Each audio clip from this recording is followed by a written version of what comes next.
एक नौजवान लगभग 29 वर्ष का था। तो वह आसपास के घरों में जाकर लोगों से पूछा करता था कि क्या वे अपने बच्चों को ट्यूशन पढ़वाना चाहेंगे। इसी तरह से एक दिन वो जब ट्यूशन की तलाश में था, एक दिन उसने एक घर का दरवाज़ा खटखटाया। दरवाज़ा खोलने वाली करीब 33 साल की एक खूबसूरत महिला थी। उन्होंने उनसे पूछा, भैया क्या बात है, कोई परेशानी तो नहीं है? नौजवान ने विनम्रता से कहा, दीदी अगर आपको कोई आपत्ति ना हो और आपके घर में कोई बच्चा हो तो मैं उसे ट्यूशन पढ़ाना चाहूँगा। क्या आप अपने बच्चों को ट्यूशन पढ़वाना चाहेंगे? महिला ने सुनकर कहा, बच्चे तो है, मेरी एक बेटी 3 साल की है और दूसरी लगभग 5 साल की है, लेकिन मैं अपने पति से बिना पूछे हाँ कैसे कह सकती हूँ? पति मेरे आएंगे तो मैं उनसे पूछूंगी, अगर वो हाँ कहे तो आप हमारे यहाँ पढ़ा सकते हैं। यह सुनकर वह लड़का चला गया और उत्तर की प्रतीक्षा करने लगा। जब महिला के पति शाम को ड्यूटी से लौटे तो उससे इस बारे में पूछा गया। पति ने हंसते हुए कहा, छोटी तो बहुत छोटी है और बड़ी भी केवल 5 साल की है, अगर वो चाहे तो बड़ी लड़की को पढ़ा सकते हैं। इस तरह पति ने हामी भर दी। अगले दिन जब वह लड़का वापस आया तो महिला ने कहा, बेटा पहले तुम बड़ी बेटी को पढ़ाना शुरू करो, छोटी अभी बहुत छोटी है, उसे 1-2 साल बाद से पढ़ाना। और इस तरह वह लड़का ट्यूशन पढ़ाना शुरू कर दिया। समय बीतता गया, बच्चियां बड़ी होने लगी और वह युवक भी अपनी पढ़ाई के साथ साथ उन बच्चों को भी पढ़ाता रहा। धीरे धीरे उसके मन में उस महिला के प्रति एक अलग ही भावनाएं जागने लगी। पहले जहां वह उसे दीदी कहकर पुकारता था, अब वह उसे नाम लेकर पुकारने लगा। धीरे धीरे दोनों के बीच दोस्ती गहरी होती गई। एक दिन वह दोस्ती प्यार में बदल गई। दोनों का रहना सहना ऐसा हो गया जैसे कि वो पति पत्नी हो। लेकिन जैसे जैसे बेटियां बड़ी हो रही थी, उस युवक की नज़र बड़ी बेटी के ऊपर टिकने लगी, वैसे ही जैसे पहले उसकी माँ के ऊपर थी। पहले तो वह उसे बेटा कहकर बुलाता रहा, लेकिन धीरे धीरे वह उसके शरीर के अलग अलग हिस्सों को गलत तरीके से छूने और टटोलने लगा। एक दिन माँ को यह भयानक सच पता चला। उसका गुस्सा इतना बढ़ गया कि उसने उस व्यक्ति की हत्या कर दी। यह हत्याकांड इतना चर्चित हुआ कि इसकी गूंज पूरे उत्तर प्रदेश में फैल गई। आज की कहानी हम जानेंगे कि आखिर यह पूरा मामला क्या था।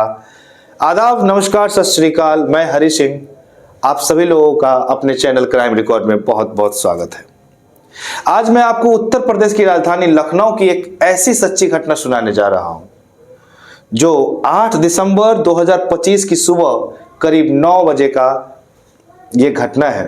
होता यूं है, 8 दिसंबर 2025 की सुबह सुबह करीब 9 बजे का वक्त था। पुलिस कंट्रोल रूम में 112 नंबर पर एक फ़ोन आया। फ़ोन उठाते ही आवाज़ सुनाई दी, उत्तर प्रदेश पुलिस की 112 सेवा में आपका स्वागत है, हम आपकी क्या मदद कर सकते हैं। दूसरी तरफ से उस महिला ने कुछ नहीं कहा, सिर्फ एक वाक्य सुनाई दिया, मैंने एक हत्या कर दी है, लाश घर के अंदर रखी हुई है। चूंकि उन्हें ऐसे फ़ोन अक्सर मिलते रहते हैं और कई बार लोग पुलिस को परेशान करने के लिए या फिर मजाक करने के लिए लोग उन्हें फ़ोन भी कर देते हैं। शुरुआत में यह मजाक या फर्जी कॉल लगा, लेकिन जब दोबारा कॉल किया गया तो वही आवाज़ मिला, मैंने एक हत्या कर दी है, लाश घर में ही है। तब कॉल सुन रही ऑपरेटर ने मामले को गंभीरता से लिया। उसने पूछा, मैडम आप कहाँ रहती है, आपका नाम क्या है? महिला ने अपना नाम और पूरा पता बता दिया। इसी बीच बातचीत के दौरान नजदीकी पुलिस स्टेशन बीबीडी यानी बाबू बनारसी दास थाने को यह सूचना दे दी गई कि उनके ही क्षेत्र में सलारगंज स्थित शिवम ग्रीन सिटी यानी अयोध्या रोड पर एक घर है जिसमें लाश होने की सूचना मिली है। शुरुआत में थानेदार ने भी इस मामले को गंभीरता से नहीं लिया। उन्होंने वहां के ग्राम प्रधान मनोहर यादव को सूचना दी कि जाकर पता करें कि उस घर में वास्तव में कोई लाश है या फिर ये कॉल मजाक से किया गया था। ग्राम प्रधान मनोहर यादव तुरंत मौके पर पहुंचे और उस घर का दरवाजा खटखटाया। उन्होंने पूछा, क्या आपने ही पुलिस को फोन किया था? महिला ने जवाब दिया, हाँ मैंने ही फोन किया था। ग्राम प्रधान ने पूछा, क्या वाकई आपके घर में किसी की लाश है? महिला ने स्पष्ट जवाब दिया, हाँ लाश है, आप अंदर आकर देख सकते हैं। जैसे ही ग्राम प्रधान ने अंदर लाश देखी वह स्तब्ध रह गया। तुरंत उन्होंने थानेदार राम सिंह को फोन मिलाया और कहा, सर सूचना सही है, यहाँ वास्तव में एक लाश है, आप जल्द से जल्द यहाँ पहुंचिए। इसके बाद एसएसपी, डीएसपी और सीसीपी सहित सभी वरिष्ठ अधिकारी मौके पर पहुंचे। उन्होंने देखा कि वहां 32 वर्षीय सूर्य प्रताप सिंह की लाश पड़ी थी। ऐसा प्रतीत हो रहा था कि उन पर किसी धारदार हथियार से कई बार प्रहार किया गया था। पुलिस ने लाश को कब्जे में लेकर जांच पड़ताल शुरू कर दी। आखिर यह पूरा मामला क्या है? मृतक सूर्य प्रताप सिंह पेशे से इंजीनियर थे। पुलिस ने लाश को कब्जे में लेकर जांच शुरू कर दी। वह यह पता लगाना चाह रहे थे कि आखिर इसका पूरा मामला क्या है। मृतक सूर्य प्रताप सिंह पेशे से इंजीनियर थे और एवररेडी कंपनी में एग्जीक्यूटिव के पद पर कार्यरत थे। मूल रूप से वह उत्तर प्रदेश के देवरिया जिले थाना भनवारी गांव परसिया भीकम के निवासी थे। परिवार लगभग 15 वर्ष पहले लखनऊ आकर बस गया था। वह अलग रहते थे, जबकि उनके पिता जानकीपुरम लखनऊ में रहते थे। उनकी 3 बहनें थी जिनकी शादी हो चुकी थी। जैसे ही पिता नरेंद्र कुमार और मां उषा को यह दुखद खबर मिली, वे बेचारे रोते बिलखते मौके पर पहुंचे। मां बार बार कह रही थी, मैं तो अपने बेटे को दूल्हा बनाना चाहती थी, लेकिन अब मेरा इकलौता बेटा इस दुनिया में नहीं रहा। मेरा सपना अधूरा रह गया, मेरा सपना कौन पूरा करेगा? ऐसा बोल के वो बहुत रो रही थी। पुलिस की नजर उस घर के 3 सदस्यों पर थी। नरेंद्र कुमार ने थाना बाबू बनारसी दास में आरोप लगाया कि उनके बेटे की हत्या रत्ना ने की है। उन्होंने कहा, यह घर मेरे बेटे का, जिसकी कीमत आज लगभग 50 लाख रुपए है। इस मकान पर कब्जा करने के लिए ही रत्ना ने यह हरकत की है। कृपया उसे तुरंत गिरफ्तार करें और जेल भेजें। रत्ना की 2 बेटियां भी हैं। उनकी दोनों बेटियों को भी इस पूरे घटनाक्रम में शामिल बताया गया। जैसे ही पुलिस को यह प्रार्थना पत्र मिला, एफआईआर दर्ज कर ली गई और जांच शुरू की गई। मीडिया भी इस मामले पर टूट पड़ा और पूरा तथ्य जानने में जुट गया।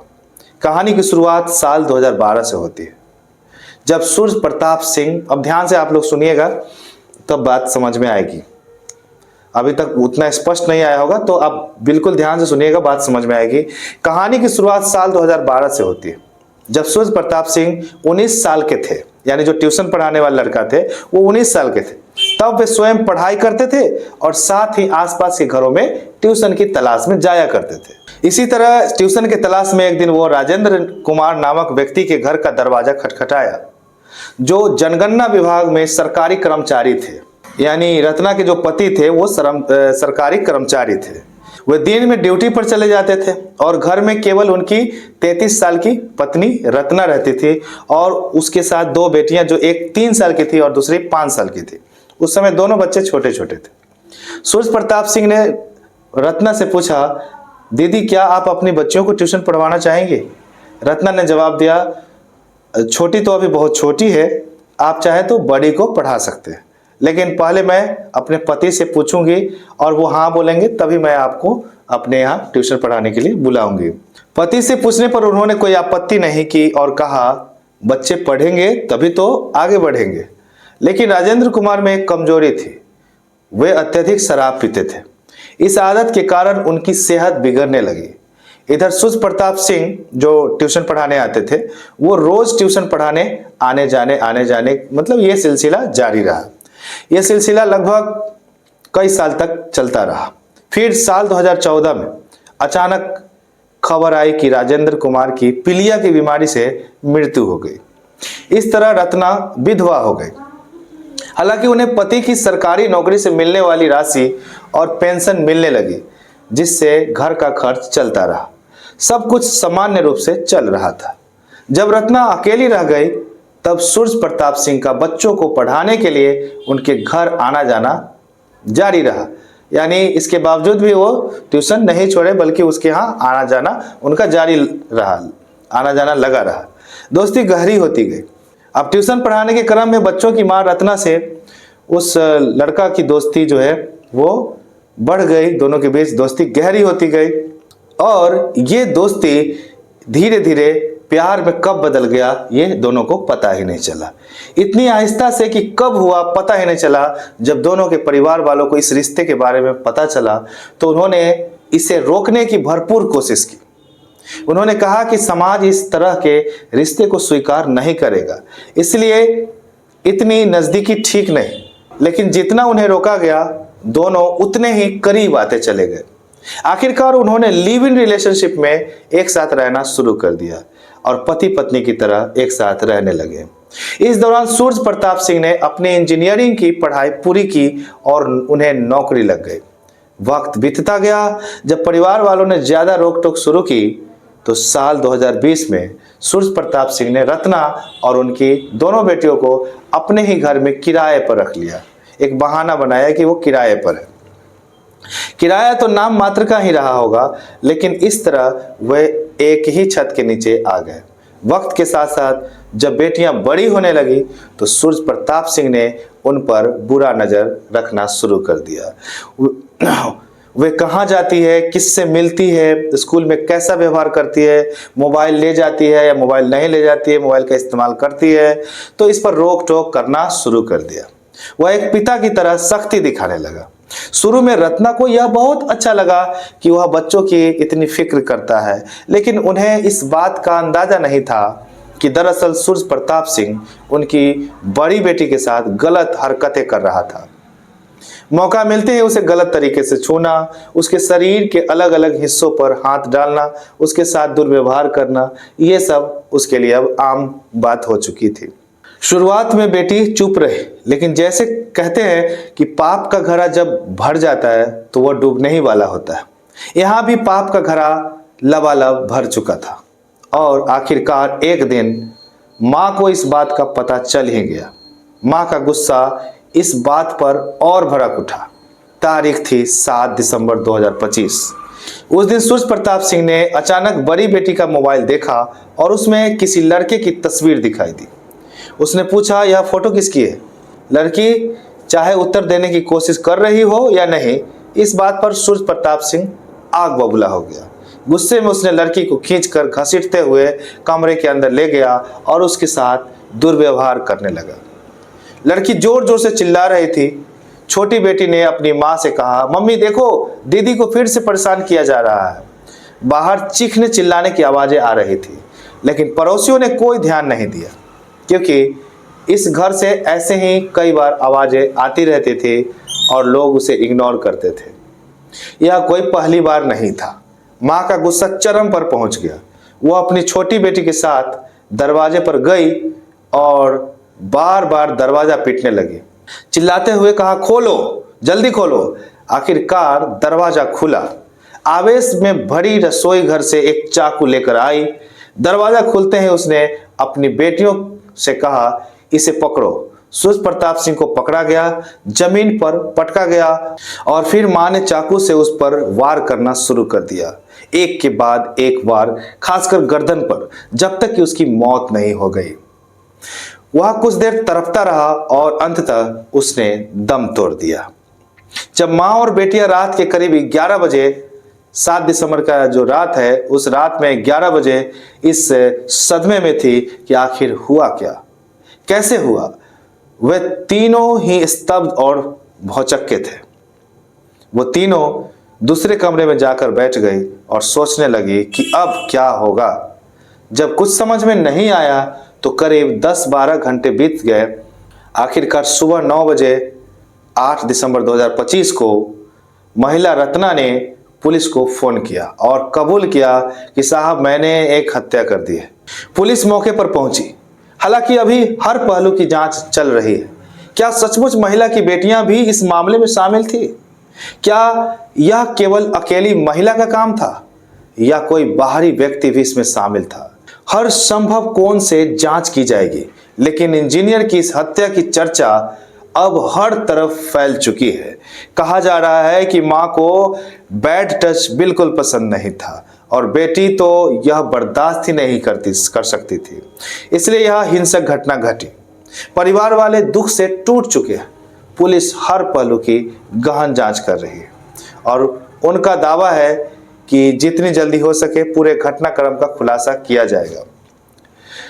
और जिस लड़का यानी जो ट्यूशन पढ़ा रहे थे, जिनकी हत्या हो गई, उसे उसके घर वालों ने बहुत मना किया था कि उसके साथ संपर्क न रखे, लेकिन वह नहीं माना। अंततः वो अपने घर वाले को छोड़ दिया और उस महिला के साथ संपर्क में था। पुलिस हर पहलू की गहन जांच कर रही है और उनका दावा है कि जितनी जल्दी हो सके पूरे घटनाक्रम का खुलासा किया जाएगा और दोषियों को सजा दिलाई जाएगी। दोस्तों, इस पूरी घटना को प्रस्तुत करने का उद्देश्य किसी को परेशान करना या दुखी करना नहीं, बल्कि आपको जागरूक और सचेत करना है। अगर आपने यह वीडियो अंत तक देखा है तो आपको बहुत बहुत धन्यवाद। वीडियो को लाइक करें और चैनल को सब्सक्राइब कर लें यदि चैनल पर नए हैं, कि मैं आपको ऐसी ही सच्ची घटनाएं सुनाता रहूं, आपको अपराध के प्रति सजग करता रहूं। तब तक के लिए जय हिंद, जय भारत।